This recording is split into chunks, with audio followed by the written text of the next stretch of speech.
Well, if you've seen the last few videos from when I showed you that this had, I told you there was something wrong with it, and I knew it had to do with charge, but it could be something else because it ended up on the second video only having 108 or 180 grams, I think, out of 650. And I explained to you, when you, a customer, keep driving a vehicle low on refrigerant charging, you notice it getting hot for you, the compressor is already overheating and you can cause damage. Well, they cause damage.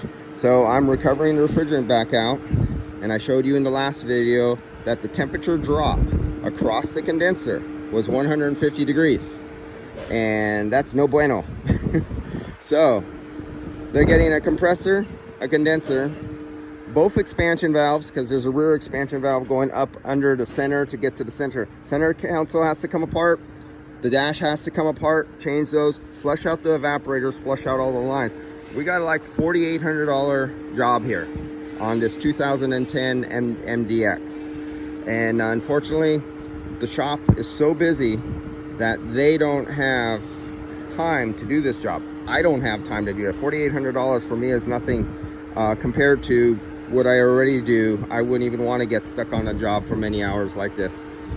Give it to somebody else. Unfortunately, he would love to do it and keep his customer in house. I mean, that would be really nice, but it's too bad. Whoever filled the system up really severely moisture contaminated the system.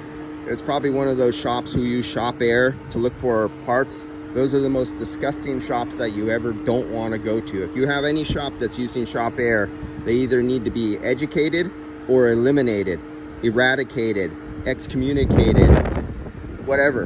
They need to be, just get out of this business. Go flip burgers, wash toilets, or take out garbage, but you should not be touching air conditioning at all if you're using shop compressed air to look for leaks. With all these cars that have PAG oil, POG oil, POE oil, PVE oil, no moisture contamination, no, and the vacuum pump doesn't remove it all out.